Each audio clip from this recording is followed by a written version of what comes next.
Welcome to crime diaries. ఈ వారం మన guest 1998 batch police officer N Venugopal Reddy గారు, డిఎస్పీ సంగారెడ్డి, సైబర్ సెక్యూరిటీ పోస్ట్లో పనిచేస్తారు.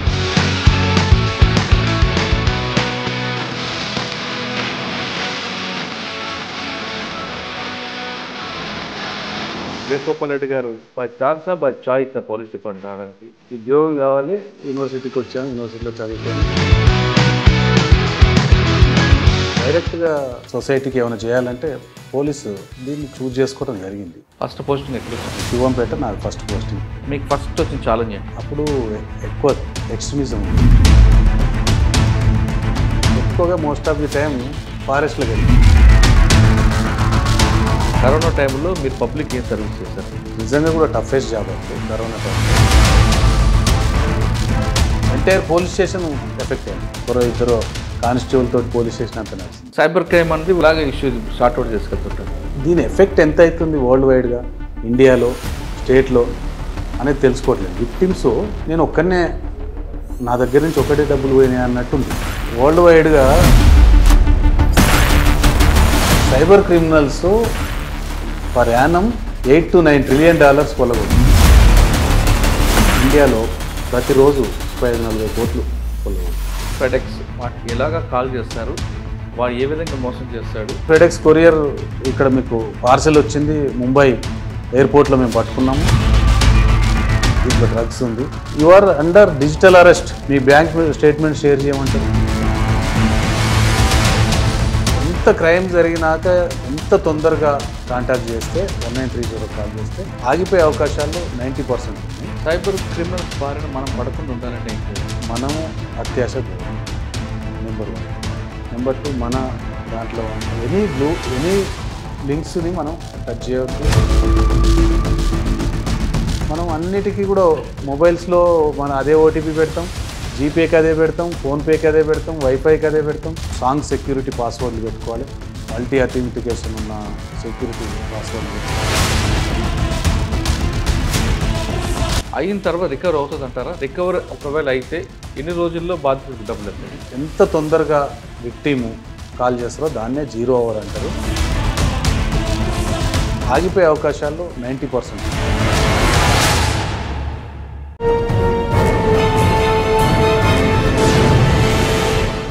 Welcome to crime diaries. ఈ వారం మన గెస్ట్ 1998 బ్యాచ్ పోలీస్ ఆఫీసర్, పేరు ఎన్ వేణుగోపాల్ రెడ్డి గారు, డిఎస్పీ సంగారెడ్డి, సైబర్ సెక్యూరిటీ ఫోర్స్లో పనిచేస్తున్నారు. సాధారణంగా గతంలో దొంగలు అనగానే ఫలానా వ్యక్తి చేశారు, వీళ్ళు చేశారు, వాళ్ళు చేశారంటూ గతంలో వాళ్ళని తీసుకొచ్చి ఇంటర్గేట్ చేస్తే ఆ ఇష్యూ బయటపడేది. కానీ ప్రస్తుతం ట్రెడిషనల్ క్రైమ్ నుంచి వైట్ కాలర్ అఫెన్స్ తర్వాత ఇప్పుడు ప్రస్తుతం సైబర్ క్రైమ్కి వచ్చింది. ఎక్కడో ఉంటాడు, కంటికి కనిపించకుండా, కనీసం కర్ర కూడా వాడకుండా కోట్లాది రూపాయలు కొలగొడుతున్నారు సైబర్ క్రిమినల్స్. అటువంటి కేసులు ప్రస్తుతం తెలంగాణలో ఎక్కువగా మోతారు. ఎక్కువ నమోదుతున్న కేసుల్లో బాధితులు బాగా చదువుకున్న వాళ్ళు ఉంటే, నేరం చేసే వ్యక్తి కనీసం 10th కూడా పాస్ కాని వ్యక్తులు కనబడుతున్నారు. అంటే ఏమి చదువు రాని వ్యక్తి చేతిలో మోసపోతుంది చదువుకున్న వాళ్ళే. దానికి ప్రధాన కారణం ఏంటి? ఇప్పుడు తెలంగాణ రాష్ట్రంలో సైబర్ క్రైమ్ ఎన్ని రకాలుగా ఉంది? కేవలం లాటరీ ఫ్రాడ్తో ప్రారంభమైన సైబర్ క్రైమ్ నైజీరియన్ ఫ్రాడ్గా అవతరించి దాని తర్వాత ఎన్ని రూపాలు చెందింది, అందులో మనం మోసపోకుండా ఉండాలంటే ఏం చేయాలి విషయాల్ని వేణుగోపాల్ రెడ్డి గారిని తెలుసుకుందాం. సార్ నమస్తే అండి. నమస్తే మురళి గారు. సార్, సైబర్ క్రైమ్ గతంలో మనం అనుకున్నట్టుగా ట్రెడిషనల్ క్రైమ్ అనగానే ఒక దొంగతనం జరిగింది, వాడు పలానా సామాజికం పట్టుకొచ్చారు. తర్వాత వైట్ కాలర్ అఫెన్స్ అయిపోయింది సైబర్ క్రైమ్. వాడి కంటికి కనిపించడు, కోట్లాది రూపాయలు తినేస్తున్నాడు, బ్యాంకుల ద్వారా వెళ్ళిపోతుందండి. అటువంటి వ్యక్తులు క్రైమ్ని జరగకుండా ఉండాలంటే, అంటే పట్టుకోవడం, ఇంటరాక్షన్ చేయడం, దొరకడం, ప్రాపర్టీ దొరకడం కొంచెం పెద్ద ప్రాసెస్ కాబట్టి అసలు ముందే మనం అందులో పడకుండా ఉండాలంటే, మనం విక్టిమ్ కాకుండా ఉండాలంటే ఏం చేయాలి? ఇప్పుడు తెలంగాణ రాష్ట్రంలో ఏ తరహా సైబర్ క్రైమ్ ఎక్కువగా జరుగుతున్నాయి, దీనికి ప్రధాన కారణం ఏంటి? ఈ 3 ప్రశ్నలకు సమాధానం చెప్పే ముందు, వేణుగోపాల్ రెడ్డి గారు, బై ఛాన్సా బై చాయిస్ పోలీస్ డిపార్ట్మెంట్ రావడానికి మీ ఫ్యామిలీ బ్యాక్గ్రౌండ్ ఏంటి? ఫ్యామిలీ బ్యాక్గ్రౌండ్ వ్యవసాయము, అగ్రికల్చరిస్ట్. మా ఫాదర్. ఎక్కడ? నీటు? అది నల్గొండ జిల్లా, నిడవనూరు మండల్, ముకుందాపురం విలేజ్. ఓకే. రైతు కుటుంబ నేపథ్యం. ఉద్యోగం కావాలి, యూనివర్సిటీకి వచ్చాము, యూనివర్సిటీలో చదువుకొని ఒక ఉద్యోగం సంపాదించుకున్నాం. ఆబ్వియస్లీ పోలీస్ అనగానే అప్పుడు ఇంట్రెస్ట్ ఉంటుంది అండ్ సమాజానికి ఏమైనా చేయాలి, ఇదైతే రైట్ ప్లాట్ఫామ్ అనేది కూడా ఈ రిక్రూట్మెంట్ అప్పుడు టీచరు ఇది కాకుండా ఇదైతే పబ్లిక్లో ఉంటాము, కోఆర్డినేషన్ ఉంటుంది అందరికీ. డైరెక్ట్గా సొసైటీకి ఏమైనా చేయాలంటే పోలీసు ఏ ప్లాట్ఫామ్ మీద అయినా ఉండగలిగేదని దీన్ని చూజ్ చేసుకోవడం జరిగింది. ఫస్ట్ పోస్టింగ్ ఎక్కడ వచ్చింది? నేను ఇదే జిల్లాలో, అప్పుడు ఉమ్మడి జిల్లా ఉండేది మెదక్ జిల్లా, శివంపేట నాది ఫస్ట్ పోస్టింగ్. శివంపేటలో మీకు డిపార్ట్మెంట్లో రాగానే శివంపేట వెళ్ళగానే మీకు ఫస్ట్ వచ్చిన ఛాలెంజ్ ఏంటండి? అప్పుడు ఎక్కువ ఎక్స్ట్రీమిజం ఉండేది. ఇప్పట్లాగా ఈ మీరు చెప్పిన సైబర్ క్రైమ్స్ కానీ ఈ వైట్ కాలర్ అఫెన్సెస్ కానీ ఉండేది కాదు. మేము జిల్లాకు వచ్చిన కొత్తలో ఎక్కువగా మోస్ట్ ఆఫ్ ది టైం ఫారెస్ట్లో గడిపినాం. అప్పుడు రెగ్యులర్గా రిమోట్ విలేజ్, పేదరికం ఇవన్నీ ఉంటాయి. దానికి ఆ టైప్ హర్ట్ కేసెస్, మర్డర్ కేసులు ఇట్లాంటివి ఉండేవి, కానీ పెద్దగా సెన్సేషనల్ క్రైమ్స్ ఏమి ఉండేవి కావు అప్పుడు. ఓకే, శివంపేట దగ్గరలో ఒక పోలీస్ స్టేషన్ కూడా అటాక్ అవుతుంది నాకు తెలుస్తుంది. శివంపేటలోనే ఈ డిఎస్పి అండ్ ఒక సిఐ బాలసుబ్రహ్మణ్యం గారని డైరెక్ట్ రిక్రూటెడ్ డిఎస్పి, ఆ డిఎస్పి గారి మీద ఒక ఇన్స్పెక్టర్ అండ్ ఒక 7 క్యాజువాలిటీ అయ్యారు ల్యాండ్ మైన్స్ పెట్టి. అంటే మీరు వెళ్ళేసరికి అయిపోయింది. మేము దాని తర్వాత ఇంకొక ఎస్ఐ చేసిన తర్వాత మేము వెళ్ళాము. మీరు చెప్పిన పోలీస్ స్టేషన్ ఏం పాపన్నపేట. అవును, అప్పుడు మీరు ఉన్నారా? లేదు, ఇంకా నేను ఎంటర్ కాలేదు. అప్పుడు మెదక్ జిల్లాకి ట్రైనింగ్లో ఉన్నాను. పాపన్నపేట అటాక్ అయింది. అది ఒక కేస్ స్టడీగా కూడా చెప్తుంటారు గ్రౌండ్స్లో కానీ ఇక్కడ మనకి పోలీసులో కానీ కేస్ స్టడీగా కూడా అది చెప్తుంటారు. కాకుండా కేస్ స్టడీస్ కూడా మా వాళ్ళు చెప్పేది కళ్ళకి కట్టినట్టే చెప్తారు. ఎట్లా ఆ టైంలో ఎట్లా జరిగింది ఏంది ఏం గుర్తుందా? ఉంది, బట్ దాంట్లో ఉంది చెప్తారు. దాని ప్రకారంగానే మేము ఆ డేస్లో సర్వైవల్ కాగలిగినామంటే అట్లాంటి కేస్ స్టడీసే. సో మళ్ళీ నెక్స్ట్ ఏం మిస్టేక్స్ చేయొద్దు అని చెప్పేసి అవన్నీ ప్రికాషన్స్ తీసుకుంటాం. మోస్ట్ ఆఫ్ ది సర్వీస్ అంతా ఎఫెక్టెడ్ ఏరియాస్లో పనిచేసాను యాజ్ ఏ ఎస్ఐగా. సార్ శివంపేట తర్వాత నేను పాపన్నపేటే పోయాను మీరు చెప్పినట్టు. అంటే అప్పటికి ఆల్రెడీ అయిపోయింది కాబట్టి బిల్డింగ్ కూడా న్యూ బిల్డింగ్ కట్టారు, కొత్తగా కట్టారు. అక్కడ ఏం ఛాలెంజ్ ఏమన్నా? అప్పుడు సేమ్ ఇదే అండి. అప్పుడు ఎక్స్ట్రీమిజం ఉండేది, పొలిటికల్గా ఉండే ఇష్యూస్ తప్ప పెద్దగా ఏముండేది కాదు. ఊర్లలో జరిగే క్రైమ్స్ అవే ఉంటాయి కదా, పక్కన వాళ్ళతోటి కొట్లాటలు అవి. ఓకే, పాపన్నపేట తర్వాత ఇంకా నేను పాపన్నపేట తర్వాత జగదేవ్పూర్ పోయాను.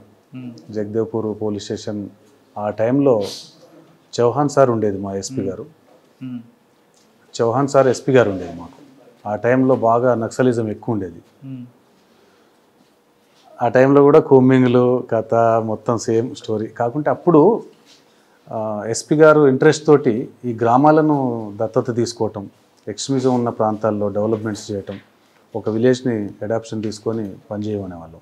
అక్కడ పోయి మనం ఆ పబ్లిక్కి కావాల్సిన వాటర్ ఫెసిలిటీ ఏమున్నది, అక్కడ ఏమేమి నీడ్స్ అవసరం, ఏమేమి వాళ్ళకి ఇష్యూస్ ఉన్నాయని షార్ట్అవుట్ చేసి కౌంటర్ పార్ట్స్ తోటి రెవెన్యూ వాళ్ళతోటి ఎస్పీ గారి లెవెల్లో చేసేవాళ్ళు. అది చేసి ఆ రెవెన్యూ వాళ్ళ కోఆర్డినేషన్ చేసి అక్కడ కావాల్సిన ఫెసిలిటీస్ కల్పించేవాళ్ళు. అంటే ప్రజల్లోకి వెళ్తే ఇష్యూస్ షార్ట్అవుట్ చేయొచ్చు అన్నదా? Yes, exactly. ఇప్పుడు వాళ్ళు ఎందుకు వస్తారు? గవర్నమెంట్ మీద వ్యతిరేకతతోటి. తీవ్రవాదం ఎప్పుడు ఉంటుంది, నక్సలిజం అనేది. మన ఇక్కడ ఫెయిల్యూర్స్ ఏమున్నాయో వాళ్ళు తీసుకుంటారు. మన పోలీస్ కానీ యంత్రాంగం కానీ పబ్లిక్లో ఉండి వాళ్ళ ఫెసిలిటీస్ ఏంది, కనీస సౌకర్యాలు ఏమున్నాయని గుర్తించి వాళ్ళకి చెప్పగలిగితే మనం రెవెన్యూకి కానీ వాళ్ళకి కానీ అని ఆ కార్నర్ తీసుకోవటం జరిగింది. అప్పుడున్న ఎస్పీ గారు చౌహాన్ సారు తీసుకొని అప్పుడు గట్టిగానే పనిచేసాం. ఒక సాటిస్ఫాక్షన్ కూడా ఉంది, జాబ్ సాటిస్ఫాక్షన్. మాందాపూర్ అనే ఒక విలేజ్, ఇది మాందాపూర్, జగదేవ్పూర్ మండల్లో మాందాపూర్ అనే ఒక విలేజ్. ఓకే, ఆ విలేజ్ని అడాప్షన్ తీసుకున్నాం మేము జగదేవ్పూర్లో ఉన్నప్పుడు. అక్కడ అప్పుడు నిజంగా కూడా చెప్పాలంటే డొమెస్టిక్ ఎలక్ట్రిసిటీ లేదు వాళ్ళకి. డొమెస్టిక్ ఎలక్ట్రిసిటీ అంటే సింగిల్ ఫేస్ ఈ సిలిండర్స్ లాగా ఉంటాయి ట్రాన్స్ఫార్మర్స్, అవి పెట్టాలి. ఇవాళ ఏంటి అగ్రికల్చర్ 3 ఫేస్ అవన్నీ ఉండటం, ఎలక్ట్రిసిటీ కూడా డొమెస్టిక్ లేదు. ఏఈకి చెప్పటం, లెటర్ రాయటం, త్రూ ఆఫీసర్స్ రాయటం, అక్కడ డొమెస్టిక్ పర్పస్లో ఎలక్ట్రిసిటీ కనెక్షన్స్ ఇప్పించటం. ఒక 200 హౌజెస్ ఉండేది పాపులేషన్. వాళ్ళందరికీ ఒక 75-80 వరకు హౌస్ సైట్స్ ఇప్పించాం రెవెన్యూ వాళ్ళతోటి. గవర్నమెంట్ ల్యాండ్ ఉంటే అది ఐడెంటిఫై చేసి వాళ్ళకి హౌస్ సైట్స్ ఇప్పించాం. స్టిల్ ఇప్పుడు వాళ్ళు ఇండ్లు కట్టుకొని ఉంటున్నారు.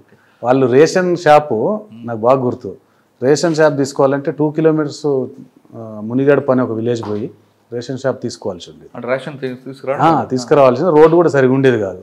ఆ రేషన్ షాప్ మనం ఎందుకు సబ్ కౌంటర్ పెట్టియకూడదని డీలర్ని తెచ్చి పెట్టాం. సబ్ కౌంటర్ డీలర్ని పెట్టియటం జరిగింది. అది ఎమ్మటే ఆర్డీఓ గారు టేకప్ చేసి అక్కడ డీలర్ షాపే అక్కడ 200 కార్డ్స్ ఉంటేనే ఇస్తారు రేషన్ షాప్ అనేది. ఎమ్మటే మేము చేసింది వాళ్ళు అప్రిషియేట్ చేసి అక్కడ ఒక రేషన్ షాప్ పెట్టడం జరిగింది. అదే రేషన్ డీలర్ స్టిల్ మాకు మాట్లాడుతుంటారు, ఇప్పటి వరకు కంటిన్యూ అవుతున్నాడు. తర్వాత ఎక్కడికి వచ్చారండి? జగదేవ్పూర్ తర్వాత నేను జగదేవ్పూర్ తర్వాత మెదక్ రూరల్ పోయాను. దట్ ఈస్ ఆల్సో రిమోటెడ్, తండాస్ ఉంటాయి ఎక్కువ. సేమ్ అక్కడ మనం పనిచేసిన ప్రాంతాలన్నీ పేదరికంతో ఉండేవి. తర్వాత అంటే మెదక్ తర్వాత దాని తర్వాత రూరల్ తర్వాత గజ్వేల్ వచ్చాను. రామచంద్రపురం యాజ్ SI2 పనిచేశాను. పటాన్చెరులో SI2గా చేశాను. ఆ నుంచి నేను ప్రమోషన్ మీద ఇన్స్పెక్టర్ అయ్యి మహబూబ్నగర్ టౌన్, పరిగి, ఆమన్గల్ చేశాను. దెన్ తర్వాత మళ్ళీ BDL బానూర్, పటాన్చెరు చేశాను ఇన్స్పెక్టర్గా. పటాన్చెరు నుంచి ఇన్స్పెక్టర్గా DSP అయ్యాను. ఓకే, అక్కడే ఇన్స్పెక్టర్ అయ్యాను, అక్కడే DSP అయ్యాను. అక్కడే SI, అక్కడే ఇన్స్పెక్టర్, అక్కడే పటాన్చెరు DSP అవుతారు ఇప్పుడు. సార్ పటాన్చెరు మెదక్ చూసారు. మెదక్ క్రైమ్కి మహబూబ్నగర్ క్రైమ్కి తేడా ఏంటండి? క్రైమ్ నేచర్ మారుతుందా? పబ్లిక్ యాటిట్యూడ్ మారిందా? ఖచ్చితంగా ఉంటుంది క్రైమ్ ఇంపాక్ట్. రూరల్లో ఉండే క్రైమ్ సపరేటు, అర్బన్ ఏరియాలో ఉండేది. Patancheru nothing but urbanisation. Cyberabad, Hyderabad కమిషనరేట్లలో పటాన్చెరు కూడా అంతే. మిక్స్డ్ కమ్యూనిటీ ఉంటుంది. ఇండియా నుంచి మొత్తం ఆల్ ఓవర్ ఇండియా నుంచి లేబర్ కానీ, ఎంప్లాయ్మెంట్ కానీ, ఫ్యాక్టరీస్ ఉంటాయి. ఇట్లా పనిచేయడానికి వస్తారు. ఈ క్రైమ్ ఎక్కువగా ఫ్లోటింగ్ ఏరియా. అదే రూరల్లో అయితే ఆ విలేజర్సే ఉంటారు, అప్పుడప్పుడు వచ్చిపోయే వాళ్ళు ఐడెంటిఫికేషన్ తెలుస్తుంది. ఇక్కడ లక్షల్లో ఉంటారు కాబట్టి క్రైమ్ ఇది సపరేట్. అన్ని రకాల క్రైమ్ జరుగుతుంది. అంటే మీకు మెదక్ క్రైమ్ బాగుందా, మహబూబ్నగర్ క్రైమ్లో మీకు టఫ్ అనిపించింది? అప్పుడు పనిచేసిన ప్రభావం వేరు, ఇప్పుడు వేరు. అప్పటి డేస్ వేరు, ఇప్పుడు వేరు. ఇప్పుడంతా మీరే చెప్పినారు, కన్వెన్షనల్ క్రైమ్ పోయి ఇప్పుడు cyber crime, white collar offences. Mahabubnagar జిల్లాలో 3 పోలీసులు పనిచేశారు. రెండు పోలీసులు. మీకు అక్కడ గుర్తున్న మీకు కేసు ఏముంది? అక్కడ సెన్సేషనల్ కేసెస్. మీకు నైట్ HBలు ఉంటాయి కదా? HBలు ఉంటాయి అంతే. టౌన్లో HBలు ఉంటాయి. కమ్యూనల్లీ సెన్సిటివ్, అలర్ట్గా ఉండాలి ఎనీ టైం. మీరు డిటెక్ట్ చేసిన కేసులు గుర్తుంది కదా? నేను షార్ట్ టైం చేశాను టౌన్లో. ఆమన్గల్లో చేశాము. ఆమన్గల్ చేసినప్పుడు బాల్నగర్లో ఒక బ్యాంక్ అఫెన్స్ అయి ఉండే. బ్యాంక్ అఫెన్స్ అయినప్పుడు SP గారు టీమ్స్ ఫామ్ చేసినప్పుడు ఆ టీంలో గ్రామీణ బ్యాంక్ APGB బ్యాంక్, దాంట్లో నేను గంగాధర్ ఇన్స్పెక్టర్ ఉండే. అక్కడ గంగాధర్ ఇన్స్పెక్టర్, నేను టీమ్స్ ఫామ్ అయ్యి కొంత పని చేయడం జరిగింది. క్లూస్ కూడా లీడ్ మేమే ఇవ్వగలిగినాం. మురుగన్ అని చెప్పేసి ఒక అఫెండర్, తమిళనాడు. కానీ అన్ఫార్చునేట్లీ అది తర్వాత కాలంలో పరిశోధనలో సైబరాబాద్ పోలీసులు దాన్ని తీసుకోవటం జరిగింది. సైబరాబాద్ వాళ్ళు డిటెక్ట్ చేశారు. అది ఇప్పుడు మురుగన్ వ్యక్తి బ్యాంకులు దొంగతనం చేసి తీసుకెళ్ళి చెన్నై వెళ్ళి సినిమాలు తీస్తుంటాడు. అవును, వాళ్ళ మేనల్లుడి కోసం. అవును, మీకు చెప్పాడా అసలు? చెప్పాడు మేనల్లుడి కోసం. కానీ సినిమా తీయలేదు, ఆడు కూడా జైలు పాలయ్యాడు, వీళ్ళు తర్వాత చనిపోయాడు అనుకుంటా. చనిపోయాడు, ఎయిడ్స్. తర్వాత మేమే PT వారెంట్ మీద తీసుకొచ్చి ప్రొడ్యూస్ చేసాం బాల్నగర్ కేసులో. దాంట్లో అదొక కేసు. తర్వాత ఎక్కడికి వచ్చారు? మళ్ళీ మెదక్ వచ్చారా? అదే సంగారెడ్డి, బానూరు వచ్చాం. బానూరులో ఏముంటుందండి కేసులు? Banuru light police station. Civil matters ఎక్కువ ఉంటాయి, ల్యాండ్ డిస్ప్యూట్స్ ఎక్కువ కదా బానూరు. ఇష్యూస్ ఉంటాయి. ల్యాండ్ డిస్ప్యూట్స్లో ఉన్న దాంట్లో పోలీస్ ఏం చేయలేదు. ల్యాండ్ డిస్ప్యూట్స్ ఏది ఉంటే రికార్డు పరంగా అది చేస్తారు. రెవెన్యూని బాగా పాటు చేసి తీసుకుంటాం. పటాన్చెరులో ఏం గుర్తుంది మీకు? పటాన్చెరులో సెన్సేషనల్ కేసెస్ అంటే నేను రాకంటే ముందు నేను బానూరులో ఉన్నప్పుడు ఒక కేసు డిటెక్ట్ చేశాం. ఇక్కడే రుద్రారంలో ఒకటి రోడ్ మీద మర్డర్ చేస్తారు. PDS రైస్ బ్యాచ్ని దాంట్లో మనం ఒక అతన్ని గుల్బర్గా నుంచి తీసుకురావడం జరిగింది, ఒక అతన్ని పూణేలో పట్టుకురావడం జరిగింది. అది కూడా ఇన్పుట్ నేనే ఇవ్వటం జరిగింది. అది రోడ్డు మీద. ముత్తూట్ ఫైనాన్స్ ఆర్సీపురం. మీకు రాలేదు. బట్ ముత్తూట్ ఫైనాన్స్ కూడా మన ట్రాక్లో CC కెమెరాస్ అన్నీ బానూరు ఏరియా నుంచే పోయేది. అది గుల్బర్గా పోయినప్పుడు. పటాన్చెరులో మీరు పనిచేస్తున్న టైంలో మీకు ఓఆర్ఆర్ దగ్గర ఒక ఇష్యూ జరుగుతుంది. కార్పేలో వస్తారు, కాల్పులు జరిపి పారిపోతుంటారు. ఆ కేసు మీ దగ్గర జరిగింది. ఎగ్జాక్ట్లీ ఇప్పుడు అదే చెప్దాం అనుకుంటున్నా, మీరు అది చేశారు. అది గొర్రెలు అమ్మి డబ్బు మహారాష్ట్ర నుంచి, రాజస్థాన్ నుంచి తీసుకొస్తుంటారు. ఇక్కడికి మన హైదరాబాదు సంతకు తీసుకొస్తుంటారు. ట్రాన్స్పోర్ట్ చేసేదంతా వ్యాపారస్తులు అక్కడ కొనుక్కొని ఇక్కడికి వచ్చి ఇక మన చెంగిచెర్ల కానీ ఓల్డ్ సిటీలో అక్కడ అమ్ముతుంటారు. ఈ క్రమంలో అదొక గ్యాంగ్ ఫామ్ అయ్యారు వాళ్ళు, మహారాష్ట్ర వాళ్ళు గ్యాంగ్ ఫామ్ అయ్యి, అందులో ఓల్డ్ అఫెండర్ కూడా ఒక అతను ఉన్నాడు. ఆ గ్యాంగ్ ఫామ్ అయ్యి ఒక వెహికల్లో టాటా స్కార్పియోలో, మహీంద్రా స్కార్పియోలో వస్తారు. వచ్చి దీనికి అడ్డం పెడతారు, వెహికల్కి అడ్డం పెట్టేసి దీంట్లో ఉన్న క్లీనర్ని, ఫార్మర్స్ ఎవరైతే ఉన్నారో వాళ్ళని, డ్రైవర్ని వేసుకుంటారు. వీళ్ళ బండిలో డ్రైవర్ని ఉంచుకుంటారు. వీళ్ళ బండిలో వేసుకొని డ్రైవర్ని కూడా ఉంచరు, డ్రైవర్ని కూడా వాళ్ళ బండిలో ఎక్కించుకొని తీసుకొని కంప్లీట్ వీళ్ళు ఓఆర్ఆర్ ఎక్కారనుకోండి, రాజనగర్ సైడ్ పోతేనేమో ఇటు మేడ్చల్ సైడ్ వీళ్ళని తీసుకెళ్ళి ఇదంతా అమ్మేసి వాళ్ళు ఒక బండి ఒక దగ్గర అబాండన్ చేస్తారు. అట్లా మన దగ్గర 2 కేసులు అయినాయి. 2 కేసులు డిటెక్ట్ చేశాం. లీడ్ ఎక్కడ వచ్చిందంట? లీడ్ టెక్నికల్ లీడ్స్ ఎవరో వాళ్ళు ఏదో ఒకటి వదిలిపెడతారు కదా, క్రైమ్ జరిగిన లీడ్, టెక్నికల్ లీడ్. ఇంకే గుర్తున్నాయి పటాన్చెరులో? అది బిజీ యాక్సిడెంట్ ప్రోన్ ఏరియా, రెగ్యులర్గా మీరు అన్నట్టు వైట్ కాలర్ అఫెన్సెస్, అది ఇది సైబర్ క్రైమ్.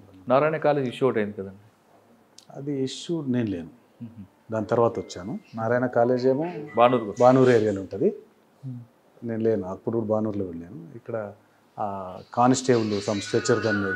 పటాన్చెరులో మీరు పనిచేసిన సమయంలో కరోనా వచ్చింది. అవును. కరోనా టైంలో మీరు పబ్లిక్ ఏం సర్వీస్ చేశారు? నిజంగా కూడా టఫెస్ట్ జాబ్ అప్పుడు కరోనా టైంలో. పోలీస్ చాలా ఫ్రంట్ లైన్లో ఉంది.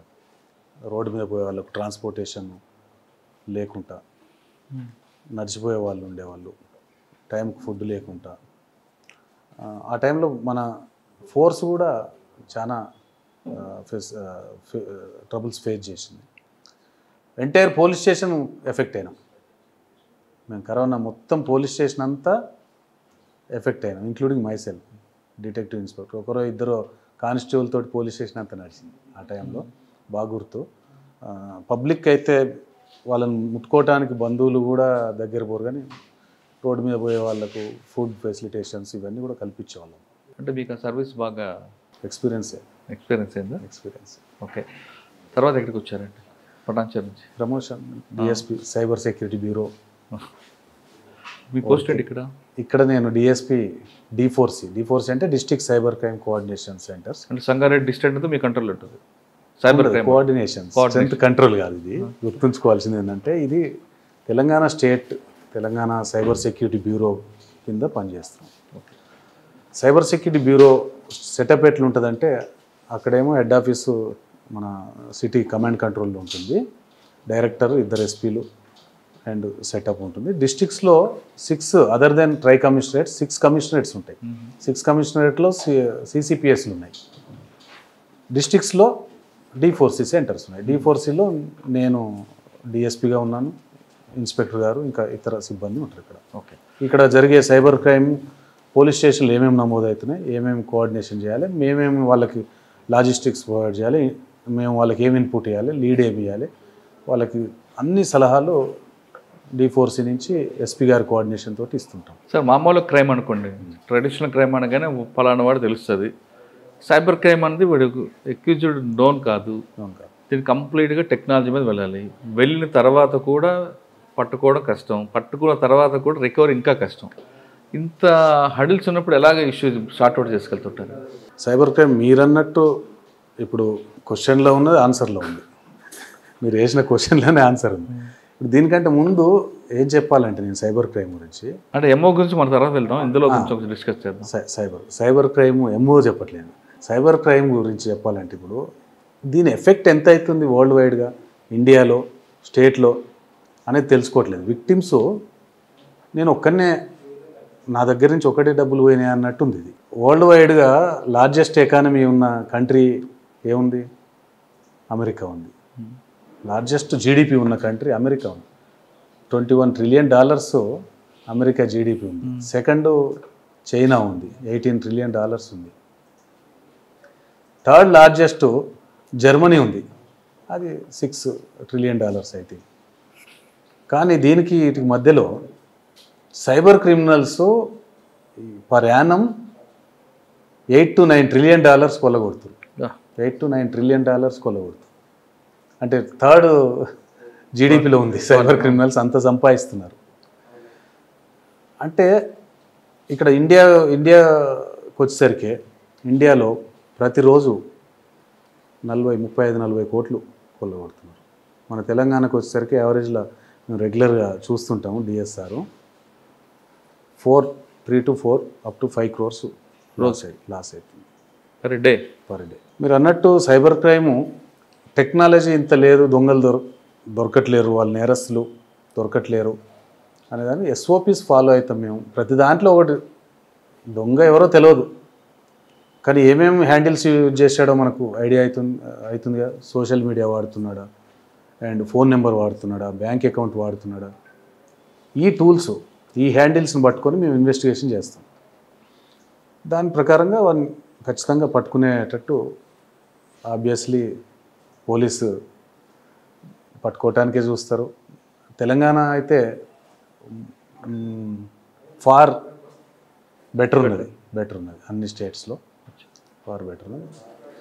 డిటెక్ట్ అయితే అవుతున్నాయి cases. Cyber security bureau form అయిన తర్వాత ఎక్కువగా కేసెస్ డిటెక్ట్ అవుతాయి. సాధారణంగా సైబర్ క్రైమ్ అనేది 1997లో స్టార్ట్ అయింది. Online fraud, Nigerian fraud. వాడు ఏదో దొంగ నోట్లు ఇస్తానని ఒక బండిల్ తీసుకురావడం అవన్నీ పోయి ఇప్పుడు క్రైమ్ పెరిగింది, సైబర్ క్రైమ్ ఉంది. లేటెస్ట్ ఎంఓస్ ఏమున్నాయండి? ఫెడెక్స్ ఉందా, ఇన్వెస్ట్మెంట్ ఫ్రాడ్ ఉందా, ఫిషింగ్ లింక్స్ పంపిస్తున్నాడా, నోడ్ కాల్స్ చేస్తున్నాడా, రకరకాలు చేస్తున్నాడు. ఎక్కువ ఏ ఎఫ్ఐఆర్ ఇష్యూ అవుతున్నాయి? ఇప్పుడైతే మీరు చెప్పిన పాత ఎంఓస్ కంటిన్యూ చేయట్లేరు. ఎక్కువగా డబ్బు తీసుకోవాలి. అక్కడ ఏంది, ఆ జామ్తారా సినిమాలో చూసినట్టు ఓటీపీ అడగటం, మేము బ్యాంక్ అఫీషియల్స్ మాట్లాడుతున్నాం, ఓటీపీ అడగటం, అది తక్కువ అమౌంట్లో 20,000, 10,000, 5,000 అప్ టు 50,000 వరకు కొట్టేవాళ్ళు. వాళ్ళు కూడా ఇప్పుడు కాల్ సెంటర్స్ పెట్టారు, సైబర్ క్రిమినల్స్ కూడా. వాళ్ళు కూడా సెటప్ కార్పొరేట్ స్టైల్లో మానిటర్ చేస్తున్నారు కాబట్టి డబ్బు ఎక్కువ సంపాదించాలి, వాళ్ళకు శాలరీస్ పేమెంట్ ఉన్నాయి, వాళ్ళంతా చేయాలి కాబట్టి దాంతో సరిపోవట్లేదు. టార్గెటెడ్ పర్సన్స్ ఎక్కువ ఇన్కమ్ ఉన్న వాళ్ళు, హై ఇన్కమ్ గ్రూప్ వాళ్ళని టార్గెట్ చేస్తున్నారు. దాన్ని చేయాలంటే ఈ ఓటీపీలు చెప్పి ఇట్లాంటివి అయితే సరిపోదు.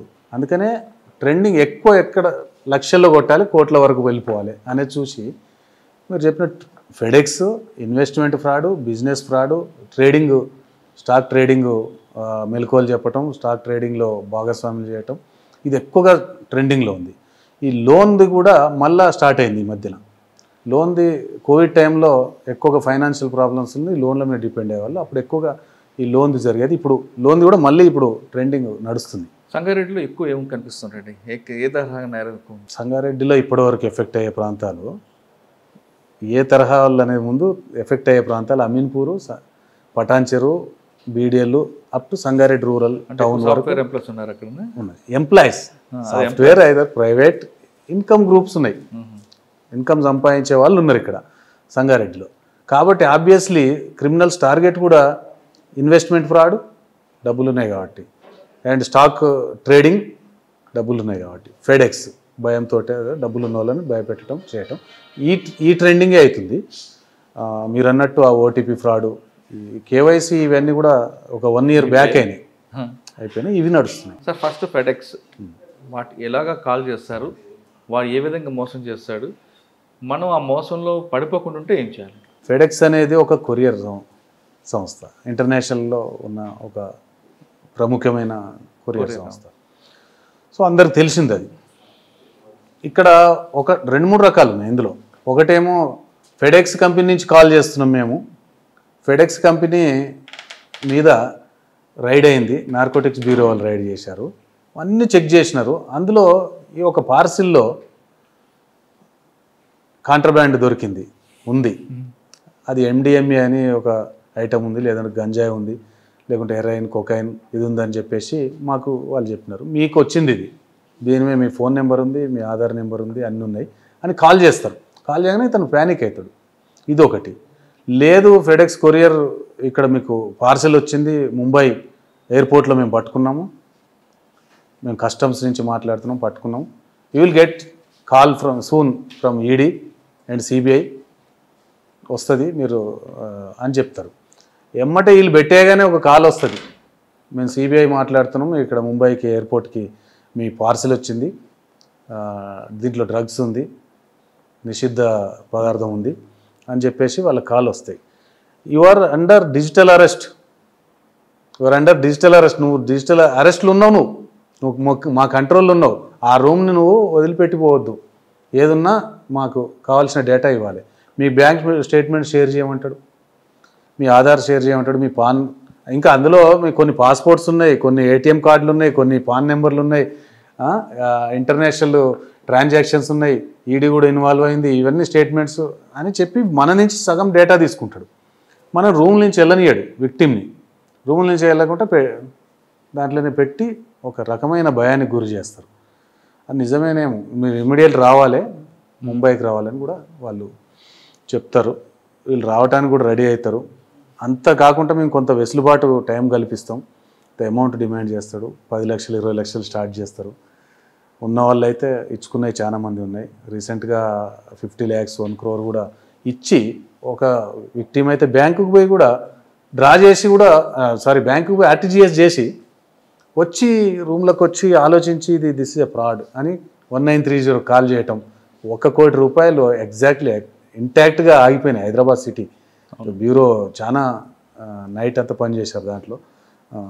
అక్కడ హోల్డ్ కావటం జరిగింది, రీఫండింగ్ కూడా కావటం జరిగింది. కొంతమంది ఎమ్మటే వాళ్ళు అవగాహనకు వచ్చి మనం విక్టిమైజ్ అయ్యామంటే ఎమ్మటే కాల్ చేస్తారు, లేకుంటే విక్టిమైజ్ అయిపోతున్నారు. ఇదొక ఫెడెక్స్ స్కామ్లో అయితే ఇదే జరుగుతుంది. సార్, అటువంటి కాల్స్ వచ్చినప్పుడు మనం ఎలా దాని నుంచి బయటపడాలి? అసలు మనకి సంబంధం లేదు అది. యాక్చువల్గా దీంట్లో మనం ఎక్కడ కొరియర్కి మనకు రావట్లేదని తెలుసు, మన బ్యాంక్ ట్రాన్సాక్షన్స్ కానీ ఫెయిర్ ఉన్నాయని తెలుసు. ఒక భయపడాల్సిన అవసరం లేదు. నాకు తెలిసి అయితే అట్లాంటి కాల్స్ వచ్చినప్పుడు ఎవరికైనా తెలిసిన వాళ్ళకి పెట్టేసేయాలి. వాళ్ళు ఎంత పెడతారంటే ఇప్పుడు ఇమీడియట్లీ వీడియో కాల్కి రమ్మంటారు, స్కైప్ డౌన్లోడ్ చేసుకోమంటారు, స్కైప్ లేదంటే స్కైప్ డౌన్లోడ్ చేసుకుంటారు. అంటేనే ప్రెషర్ పెడుతున్నారు. పోలీస్ అయితే అంత ప్రెషర్ పెట్టదు. ఈడీ కానీ, పోలీస్ కానీ, సిబిఐ కానీ, నార్కోటిక్ బ్యూరో కానీ, డిఆర్ఐస్ కానీ ఎవ్వరు ప్రెషర్ పెట్టరు. ఒకటి ఆలోచించాలి, కామన్ సెన్స్ ఉపయోగించాలి. ఆ టైంలో ప్యానిక్ కావద్దు. ఒక 2 నిమిషాలు సరిపోతుంది ఇది ఫేక్ కాల్ అని తెలుసుకోవటానికి. అంతే, జాగ్రత్తగా ఉండాలి అంతే. మీరు ఇందాక చెప్తున్నట్లుగా మన ఫోన్ నెంబర్లు, మన ఆధార్ నెంబర్లు, పాన్ నెంబర్లు అడిగి తీసుకుంటుంటాడు. అంటే వాడు మన ద్వారా చెప్పించుకుంటాడా, లేదు మన డేటా ఆల్రెడీ వాడి దగ్గర ఉంటుందా? మన డేటా 2-3 రకాలుగా ప్రైవేటు వెబ్సైట్లలో దొరుకుతుంది. మనం ఇచ్చే డేటా ఉంటుంది, షాపింగ్ మాల్స్లో కానీ ఉంటుంది, ఇంటర్నెట్లో ఏదైనా మనం ఎన్రోల్ అయ్యేటప్పుడు మన డేటా అంతా ఇస్తాము. మన ఆధార్ కార్డు, మన పాన్ కార్డు, బ్యాంకు డీటెయిల్స్ కూడా ఎన్రోల్ అయ్యేటప్పుడు, సబ్స్క్రైబ్ చేసుకునేటప్పుడు డేటా ఇస్తాం. ఇంకా పోతే కొన్నిసార్లు మనం ఇచ్చిన డేటాను స్టార్టప్ కంపెనీస్ ఉంటాయి, ఆ స్టార్టప్ కంపెనీస్లో కూడా తీసుకుంటారు. ఆ స్టార్టప్ కంపెనీస్ కొన్ని రోజులకు మూసేస్తారు. డేటా డిఫరెంట్ మార్కెట్లో వెబ్సైట్లకు పోయి అది డార్క్ వెబ్సైట్లకు కూడా పోతుంది ఇప్పుడు. సో డేటా మనం ఇచ్చేదే, మనం తీసుకునేదే, వాళ్ళకి మనకు తెలియకుండా ఇస్తున్నాం. ఈవెన్ షాపింగ్ మాల్ కూడా పోతే అది ఎంత రాసిన దాకా మనకు బిల్ చేయడు. అవసరం లేదంటే కూడా ఇన్సిస్ట్ చేస్తాడు. సార్, ఒకటి ఫెడెక్స్ చెప్పారు, ఇంకొక తరహా ఇన్వెస్ట్మెంట్ ఫ్రాడ్. చెప్పండి. Job fraud, investment fraud. వీటిలో జాబ్ ఫ్రాడ్ అయితేనేమో పార్ట్ టైం జాబ్ కావాలా మీకు, మీరు పని చేస్తున్నా పర్లేదు, ఏదైనా పార్ట్ టైం జాబ్ రోజుకి 4 నుంచి 5 వేలు సంపాదించవచ్చు అంటారు పార్ట్ టైం జాబ్. ఇది ఇన్స్టాగ్రామ్లో, ఫేస్బుక్లో, సోషల్ మీడియా ప్లాట్ఫామ్స్లో ఇవి హోస్ట్ అయి ఉంటాయి. వాళ్ళు దాన్ని నథింగ్ బట్ ఇది ఫిషింగే. వేసినా ఎవరన్నా దొరికినోడు దొరుకుతాడు. వేలల్లో లక్షల్లో చూసినా విక్టిమ్ ఒక 3-4 చాలు వాళ్ళకి. చూసినప్పుడు ఆ క్లిక్ చేస్తారు. ఆ లింక్ క్లిక్ చేయగానే ఈయనని వాట్సాప్కో, టెలిగ్రామ్కో అది టర్న్ చేసేస్తారు. దాంట్లో ఒక 200-300 మంది గ్రూప్లో యాడ్ అయి ఉంటారు already. He is also one of the member in that group, WhatsApp కానీ టెలిగ్రామ్ కానీ. ఆ గ్రూప్లో వేరే వాళ్ళందరూ చాటింగ్ చేస్తుంటారు. నేను ఈరోజు ఇంత సంపాదించిన, అంత సంపాదించిన, ఇతనికి ఏదో సంథింగ్ జరుగుతుంది అక్కడ అనుకుంటాడు. ఇతనికి దాంట్లో మెసేజ్ వస్తుంది, hi, how can I help you అని అంటుంది. I need a part time job as per ఆ లింకులో చూపించినట్టు అని ఈయన అంటాడు. ఓకే, ఫస్ట్ మీరు ఒక పార్ట్ టైం జాబ్ అంటే ఒక లింక్ ఇస్తారు, దాంట్లో రివ్యూస్ రాయండి, రేటింగ్ ఇవ్వండి, ఏదో స్టార్ హోటల్స్కో లేకుంటే ఏదైనా కంపెనీకో అడుగుతారు. నేను అంతా చేస్తుంటాడు. చేసినాక ఈయనకు ఒక డిజిటల్ వ్యాలెట్ అకౌంట్ క్రియేట్ అయి ఉంటుంది. ఈ అకౌంట్లకి అతను పని చేసినందుకు, ఇన్ని లైకులు చేసినందుకు, ఇంత దాన్ని రివ్యూస్ రాసినందుకు ఇతనికి 400, 500 ఆ రోజు 2-3 వేలు వేస్తారు. ఇతను విత్డ్రా కూడా చేసుకుంటాడు. అది ఒకరోజు నేను ఇంత సంపాదించిన, నేను సాఫ్ట్వేర్ ఎంప్లాయీ అయినా కూడా ఇది దానికంటే ఎక్కువ ఇక్కడ సంపాదిస్తున్నా అని చెప్పేసి దీంట్లో వెళ్తాడు. ఒక 2-3 డేస్ తర్వాత ఇప్పుడు ఎవరైతే దాంట్లో ఆ గ్రూప్లో మెంబర్స్ ఉన్నారో ఆ మెంబర్స్ ఎవరు ఉండరు ఆడ. ఈయనలాగా ఒక 4-5 విక్టిమ్స్ ఉంటారు. వాళ్ళంతా కూడా ఎవరైతే ఆ వాట్సాప్ గ్రూప్ నడుపుతున్నాడో వాళ్ళే నెంబర్లు. అద్భుతం, అమోఘం అని చెప్పేసి దాంట్లో నేను అన్ని సంపాదించిన అని చెప్పేసి పోస్ట్ చేస్తుంటారు, నమ్ముతారు. దాని తర్వాత అలా సడన్ ఒక 2-3 డేస్కి మీరు ఇన్వెస్ట్ చేయండి బాగుంటుందని చెప్తారు. ఇది ఇన్వెస్ట్మెంట్. దాంట్లోకి ఇన్వెస్ట్మెంట్లోకి లాగుతారు. మెల్లగా ఒక 10,000, 5,000తో స్టార్ట్ చేసి ఇది వాళ్ళకి విత్డ్రా చేసుకోవటానికి జిఎస్టీ అని ఆ ట్యాక్స్ ఈ ట్యాక్స్ తర్వాత ఇంకా గవర్నమెంట్ ఇది ఉంది. ఇది మొత్తం మీద అదొక ట్రాప్లో పెట్టి వాళ్ళని లక్షల్లోకి తీసుకుపోతారు. కొంతమంది అయితే కోట్లు కూడా కోల్పోయిన వాళ్ళు ఉన్నారు. ఫైనల్గా వాళ్ళు రియలైజ్ అయ్యేంత వరకు తెలియదు వాళ్ళు ఆ ట్రాప్లు ఉన్నారు. వాళ్ళు ఎవరికి చెప్పుకోరు కూడా. ఇదే ప్రాబ్లం ఏంటంటే చెప్పుకుంటే వాళ్ళు మన పక్క వాళ్ళు ఏడ సంపాదిస్తారు అన్నట్టు ఉంది వీళ్ళకు. రీసెంట్గా చూసిన క్రైమ్స్ అన్నీ కూడా మామూలుగా పెద్ద పెద్ద సాఫ్ట్వేర్ ఎంప్లాయీస్, కార్పొరేట్ వాళ్ళు, డాక్టర్సు, ఇంజనీర్లు, పారిశ్రామికవేత్తలు వీళ్ళే ఎక్కువ కోల్పోతున్నారు. హై ఇన్కమ్ వాళ్ళని టార్గెట్ చేస్తున్నారు. మళ్ళీ ముఖ్యంగా సాఫ్ట్వేర్ ఎంప్లాయీస్ వాళ్ళు సైబర్ సెక్యూరిటీకి ధీటుగా సబ్జెక్ట్ ఉన్నవాళ్ళు, డాష్బోర్డ్లు చేసేవాళ్ళు వాళ్ళే, యాప్లు చేసేవాళ్ళు వాళ్ళే, వెబ్సైట్లు క్రియేట్ చేసేవాళ్ళు వాళ్ళే. అవసరమైతే సైబర్ సెక్యూరిటీకి ఏమేమి ప్రికాషన్స్ తీసుకోవాలని మొత్తం చెప్పగలిగిన వాళ్ళే ఎక్కువగా మోసపోతున్నారు. మన దగ్గర నిన్న ఒక సాఫ్ట్వేర్ ఎంప్లాయీ అంటున్నాడు, ఇట్లా ఎన్ని రోజులు సంపాదిస్తాం సార్, ఇదేదో బాగుందని అందులో పెట్టాను, హ్యూజ్ అమౌంట్ ఈ లాస్ట్. అంటే ఆయనకు తెలియదు ఇది జెన్యూన్ అని అనుకొని పెట్టాడు. అంటే దీంట్లో ఆశపడటం, తొందరపాటు, భయము, అన్ని రకాలని వాళ్ళు వాడుకొని సైబర్ క్రిమినల్స్ వీళ్ళని టార్గెట్ చేస్తారు. సాఫ్ట్వేర్ ఎంప్లాయీస్ ఎక్కువగా నష్టపోతున్నారు. ఈ ట్యాక్స్లని అదే విత్డ్రాయల్స్కి ఆ డిజిటల్ వ్యాలెట్లో డబ్బులు కనపడుతుంటే విత్డ్రా చేసుకోవాలి. ఆ తరహా మోసాలకు మనం పడకుండా ఉంటే దాని రెమెడీ ఉత్తర రావు కదా సార్. డబ్బులు ఊరికేనే రావు కదా. డబ్బులు వస్తున్నాయంటేనే మనం అప్లికేషన్ పెట్టకుంటేనే ఉద్యోగం వస్తుంది. ఇక్కడ నువ్వు ఎక్కడ పెట్టలేదు, నువ్వు Naukri.comలో ఎక్కడో పెట్టింది కూడా లేదు, నువ్వు అప్లికేషన్ పెట్టావంటాడు, తీసుకుంటాడు. అంటే దీనికి మోసపోకుండా ఉండాలంటే ప్రికాషన్స్ వాళ్ళకే మనము ఎక్కువ సంపాదించవద్దు. తప్పుడు మార్గాల్లో ఇవంతా షార్ట్ కట్ కదా, ఈజీ ఎర్నింగ్ మనీస్.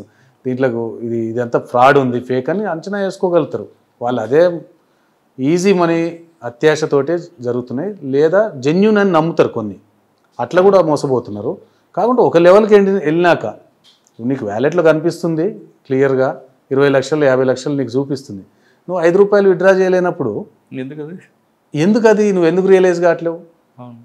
సో ఎప్పుడు కూడా మనం చాలా ఇట్లాంటివన్నీ ఇంత వైడ్ పబ్లిసిటీ ఇస్తుంది, గవర్నమెంట్ ఇస్తుంది, బ్యూరో ఇస్తుంది, వేరే ఎన్జిఓస్ ఇస్తున్నారు, కార్పొరేట్ సెక్టర్ అందరు ఇస్తున్నారు, ఇచ్చినా మోసపోతున్నారు. సార్ ఇన్వెస్ట్మెంట్ ఫ్రాడ్ తర్వాత ఇంకొక తరహా మోసం జరుగుతుంటుంది. అదే ఇప్పుడు ఇవన్నీ హై ఇన్కమ్ గ్రూప్ వాళ్ళని పెడతారు. ఏది investment fraud, FedEx, job fraud, ఇవన్నీ కొంచెం డబ్బులు ఎక్కువ ఉన్న డేటా అంతా తీసుకొని 10 lakhs ఏవో ఎవడుకున్నాయి అవి కూడా టార్గెట్ చేస్తారు. అదే ఇంకా మిడిల్ క్లాస్ వాళ్ళకి ఇప్పుడు ఏపీకే ఫైల్ పంపటం, క్యూఆర్ కోడ్ బ్యాంకులు పంపిస్తుంటాయంటే ఏపీకే ఫైల్ అని బ్యాంక్స్ పంపవు. ఏ బ్యాంకు కానీ ఏ గవర్నమెంట్ ఆఫీషియల్స్ కానీ ఏపీకే ఫైల్స్ పంపవు. ఇప్పుడు జరిగేది ఏంటంటే ట్రెండింగ్ క్రైమ్ తీసుకుంటారు వాళ్ళు, ట్రెండింగ్ సబ్జెక్ట్ తీసుకుంటారు. సైబర్ క్రిమినల్స్ ఏం చేస్తారు, ఏదైతే ట్రెండ్ నడుస్తుంది, రుణమాఫీ నడుస్తుంది, మన రుణమాఫీ టైంలో బ్యాంకు రుణమాఫీ ఇస్తుంది, గవర్నమెంట్ రుణమాఫీ ప్రకటించింది, బ్యాంకు వస్తాయి. ఆ టైంలో గవర్నమెంట్ అఫీషియల్స్ అడిగినట్టు, బ్యాంక్స్ అడిగినట్టు ఒకటి ఫైల్ పంపిస్తారు, ఏపీకే ఫైల్ పంపుతారు. రీసెంట్గా యూనియన్ బ్యాంక్ అని, ఎస్బీఐ బ్యాంక్ అని చెప్పేసి రైతులే కాదు అందరికి పోతాయి మెసేజ్. ఒకరికి ఒక ఫైల్ ఏం చేస్తుంది, ఒక కస్టమర్, ఒక క్లయింట్కి పంపిస్తారు, ఒక ఎవరో ఫోన్ ఉన్నవాడికి పంపిస్తారు. పంపగానే అతను ఏం చేస్తాడు, ఇది రుణమాఫీ సంబంధించిందని ఓపెన్ చేస్తారు. ఓపెన్ చేయగానే ఈయన వాట్సాప్ నుంచి మెసేజ్లు ఆయన గ్రూప్లో, ఆయన లింకులో, ఆయన కాంటాక్ట్లో ఎన్ని ఉంటే అన్నిటికీ ఆ ఏపీకే ఫైల్ వెళ్ళిపోతుంది. ఈయన వాట్సాప్ అది డీయాక్టివేట్ అయిపోతుంది, నడవదు. దీంతో ఏంది, ఈయన ఫోను వాళ్ళే కంట్రోల్ వెళ్ళిపోవటం, వీళ్ళ యూపీఐ ఐడీస్ కానీ అవి కానీ దొరికిపోవటం, వీళ్ళ పాస్వర్డ్లు దొరికిపోవటం, ఇట్లా అందరికీ వెళ్ళిపోతాయి. ట్రెండింగ్ ఏది ఉంటే దాన్ని ఆ సబ్జెక్ట్ని పట్టుకొని ప్రధానమంత్రి కిసాన్ యోజన ఇది ఒకటి, రీసెంట్గా ప్రజావాణిలో కంప్లైంట్ చేసేటోళ్ళే కూడా వాళ్ళు డేటా తీసుకొని వాళ్ళకు కూడా పంపటం, స్టేటస్ దాని గురించి. ఈ ఏపీకే ఫైల్ అనేది, ఏపీకే ఫైల్ అంటేనే అనాథరైజ్డ్ ఫైల్, మనకు తెలియంది దాన్ని క్లిక్ చేయొద్దు, దాన్ని క్లిక్ చేసినా దాన్ని యాక్సెప్ట్ చేయొద్దు, దాన్ని చేస్తే మన ఫోన్ వాళ్ళ కంట్రోల్కి పోతుంది. Okay, APK file. Next nude calls వస్తుంటాయి, సడన్గా వీడియో కాల్ వస్తుంది. Nude calls, video call on చేయగానే ఒక లేడీ నుంచి మాట్లాడుతుంటారు, ఒక 10 నిమిషాల తర్వాత పోలీసులను ఫోన్ చేస్తుంటారు. నిజమేనంటారు, అది ఫాల్స్ అంటారు? 100% జరుగుతుంది ఆ క్రైమ్. న్యూడ్ కాల్స్లో ఎట్లుంటుందంటే 2 రకాలు ఉంటాయి. వీళ్ళు విక్టిమ్స్ ఎక్కువగా ఫోన్ సైట్స్ బ్రౌజ్ చేస్తుంటారు, ఆ డేటా కూడా వీళ్ళు ఏమేమి బ్రౌజ్ చేస్తున్నారు ఎవరెవరు అని చెప్పేసి తీసుకొని అట్లాంటి వాళ్ళని టార్గెట్ చేయటం.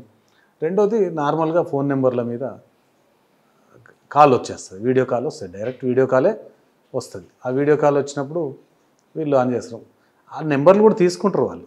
లేడీస్కి అయితే జెంట్స్కి అయితే లేడీస్, ఇట్లా జరుగుతుంది. Most of the victims male. ఇందులో లేడీస్ నుంచి వచ్చినట్టు ఒక కాల్ వస్తుంది, ఈయన ఆన్సర్ చేస్తాడు, మాట్లాడుతుంది. కొద్దిసేపు అయిన తర్వాత మెల్లమెల్లగా ఫస్ట్ దీంట్లో వాట్సాప్ మెసేజో టెలిగ్రామ్ మెసేజ్ వస్తాయి, hi how are you, chat చేసిన తర్వాత లెట్స్ చాట్ అని దాంట్లోకి తీసుకెళ్తారు వీళ్ళను. సెక్సువల్గా పోదాం అని చెప్పేసి ఆ మూడ్లోకి తీసుకుపోగానే వీళ్ళు ఓకే అని చెప్పేసి అంటారు. వీడియో కాల్ వస్తే డైరెక్ట్ వచ్చినవి ఉంటాయి, ఇట్లా చాట్ చేసినవి ఉంటాయి. వీళ్ళు తర్వాత అడ్రస్ గమ్మంటారు, వీళ్ళను చేస్తారు.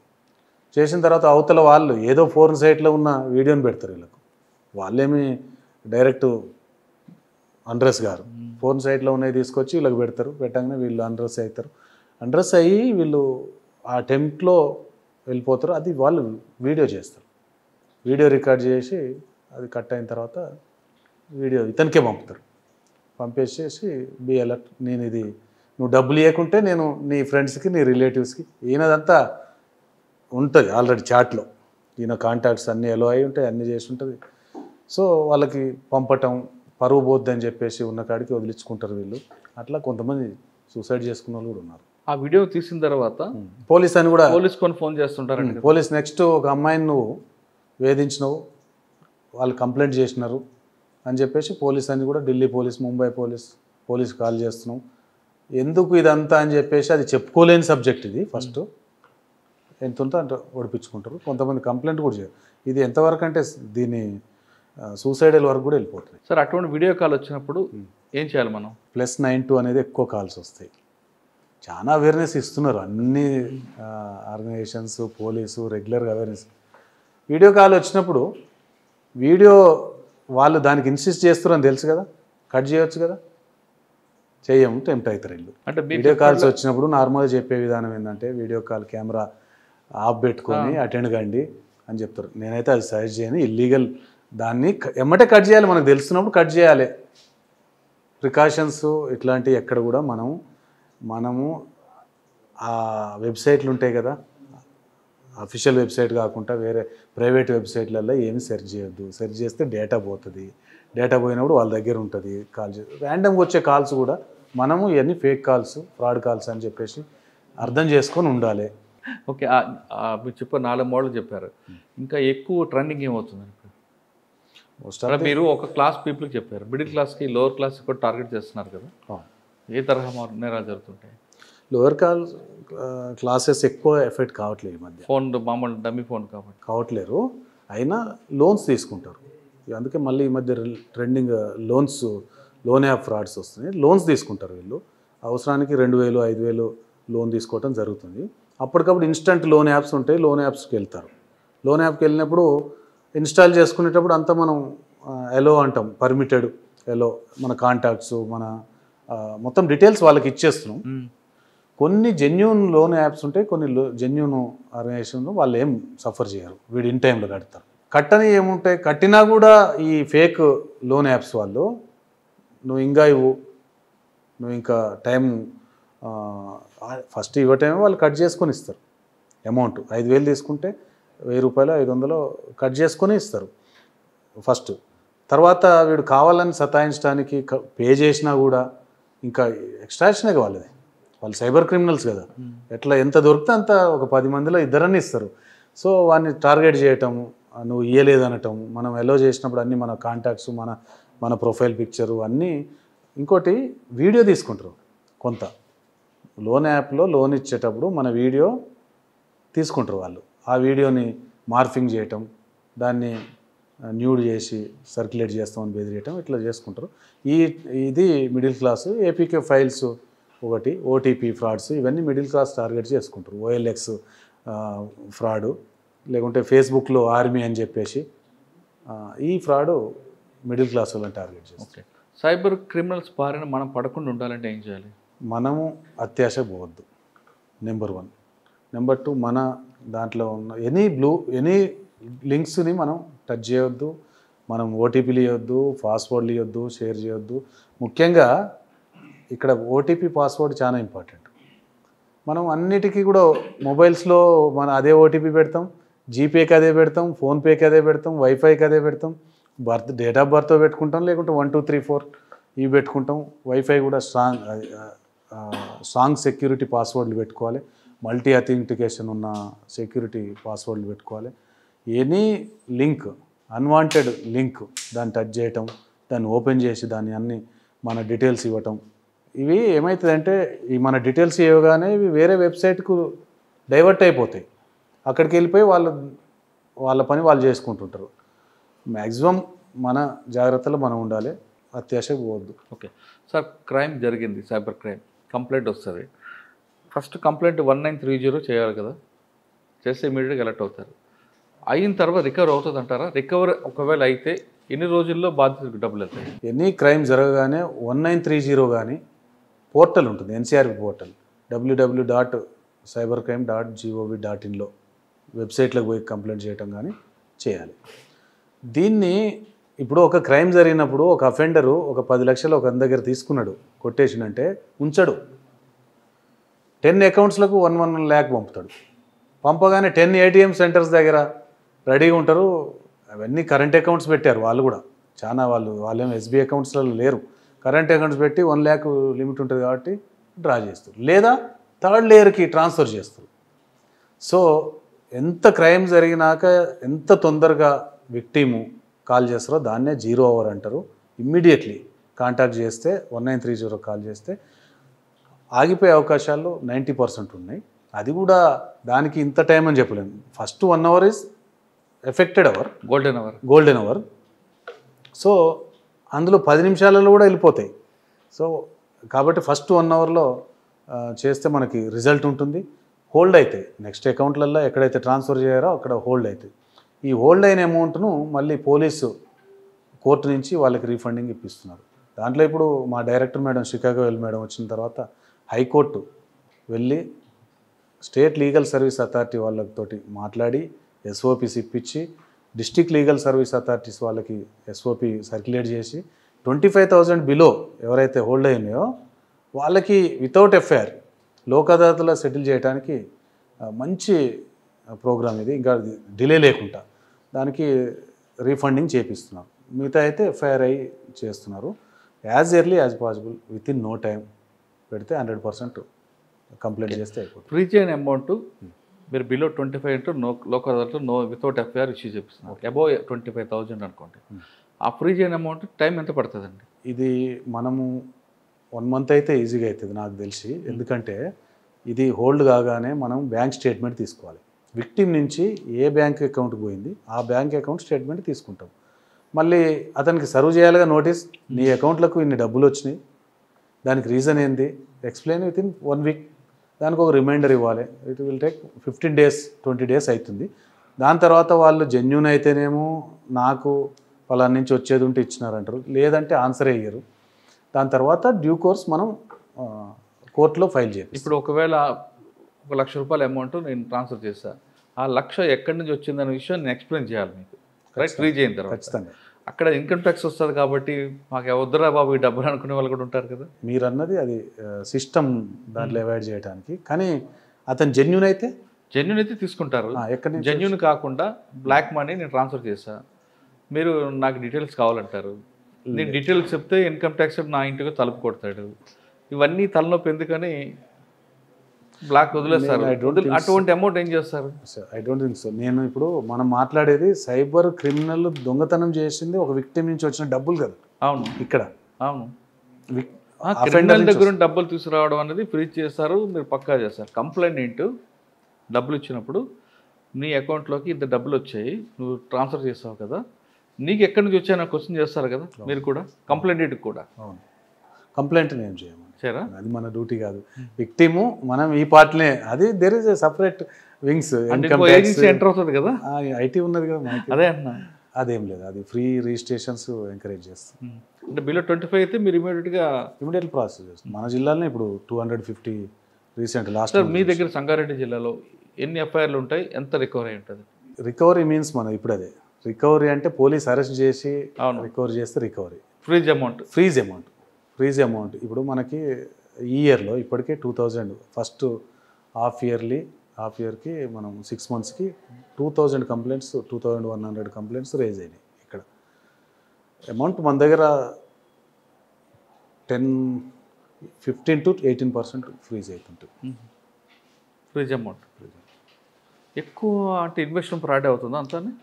ఇన్వెస్ట్మెంట్ ఫ్రాడే ఎక్కువ. ఫెడెక్స్ కూడా చాలా మందికి అవేర్నెస్ వస్తుంది. ఇదంతా just before I got call CBI, me number మరో 2 గంటల్లో డిస్కనెక్ట్ అయిపోతుంది, ఫర్ ఫర్దర్ డీటెయిల్స్ ప్రెస్ 9 అన్నాడు.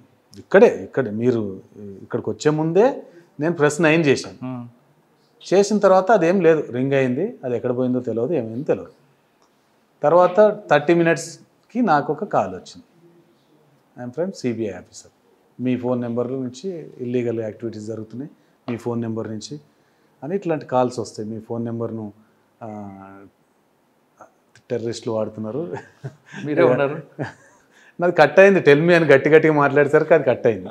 ఉన్నది నెంబర్ కూడా చూడవచ్చు, +222 అని సమ్ ఏదో విపిఎన్ నుంచి మాట్లాడినట్టున్నారు. సో ఈ క్రైమ్ కూడా అవేర్నెస్ వస్తుంది కాబట్టి దీంట్లో కాదు, ఎక్కువగా investment fraud, business trading plus ఉద్యోగం. వీళ్ళు ఏమనుకుంటున్నారు, నిజంగానే ఇన్వెస్ట్మెంట్ ట్రేడింగ్, నిజంగానే ట్రేడింగ్ యాప్స్ జెన్యూన్ లాగానే ఉంటాయి. జెన్యూన్ అన్న వీళ్ళు చూడలేరు, కానీ జెన్యూన్ లాగానే ఒక డిజిటల్ వ్యాలెట్, వీళ్ళు రోజు డబ్బు చూసుకుంటుంటారు, ఇంకా వాళ్ళ పని కూడా ఆపి ఈ పనిలో ఉన్నారు. రీసెంట్గా మన దగ్గర అయిన 2 క్రైమ్లలో ఇన్వెస్ట్మెంట్ స్టాక్ ట్రేడింగ్ దానికి తీసుకొచ్చిన డబ్బులు 30 రూపీస్ ఇంట్రెస్ట్తో తెచ్చారు. సార్ ఫైనల్గా చెప్పండి, సంగారెడ్డిలో ప్రజలు కానీ తెలంగాణ రాష్ట్రం పబ్లిక్ కానీ సైబర్ క్రిమినల్స్ వైపు చూడకుండా ఉన్నట్టు ఏం చేయాలి? అవేర్నెస్, ప్రికాషనరీ, దీంట్లో నెంబర్ ఆఫ్ అవేర్నెస్ అన్నీ ఇస్తున్నారు. పోలీస్తో పాటు ఎన్జిఓస్ ఇస్తున్నాయి, మీలాంటి మీడియా అవేర్నెస్ ఇస్తున్నారు. కాకుంటే అన్ఫార్చునేట్లీ బాధపడాల్సిన విషయం ఏంటంటే ఈ అవేర్నెస్ చేయాల్సిన వాళ్ళే విక్టిమైజ్ అవుతున్నారు, అంటే చదువుకున్న వాళ్ళే అవుతున్నారు.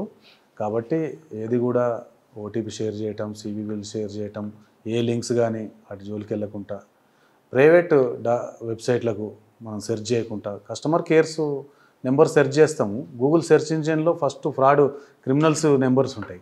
అది కాకుండా జెన్యూన్ వెబ్సైట్లకు పోయి వీళ్ళు దాంట్లో ఉన్న హెల్ప్ లైన్లకు పోయి కాంటాక్ట్ చేయటం, ఇవి ప్రికాషన్స్ తీసుకోవాలి. మనలో అమాయకత్వం, మనలో అత్యాసే సైబర్ క్రిమినల్స్ పాలిట వరంగా మారే అంటున్నారు వేణుగోపాల్ రెడ్డి గారు. అత్యాస పోతే ఇలాంటి తరహా నేరాలు జరుగుతాయంటే చాలా ఎగ్జాంపుల్ చెప్తున్నారు. కాబట్టి ఇకపై అలాంటి నేరాలు జరగకుండాలంటే మనం వచ్చిన ప్రతి అన్నోన్ పర్సన్ కానీ, గుర్తు తెలియని వ్యక్తులు పంపిన లింక్స్ కానీ, లేదా ఓటీపీలు చెప్పడం కానీ, ఇటువంటి చేయకుండా ఉంటే ఖచ్చితంగా మనం క్రిమినల్స్ పాలిట మనం ఎటువంటి వైపు చూడకుండా ఉంటామని చెప్తున్నారు. ఒకవేళ ముంబై నుంచి కాల్ కానీ, సిబిఐ నుంచి కాల్ కానీ వస్తే భయపడకుండా మీరు గట్టిగా మాట్లాడితే ఆటోమేటిక్గా ఆ ఫోన్ కట్ అవుద్దంటూ తనకు జరిగిన ఎక్స్పీరియన్స్ కూడా వివరిస్తున్నారు. ఇది వేణుగోపాల్ రెడ్డి గారితో ఎక్స్క్లూజివ్ ఇంటర్వ్యూ. వచ్చే వారం మరో గెస్ట్తో మళ్ళీ కలుద్దాం. అంతవరకు నమస్తే. Thank you sir. నమస్తే.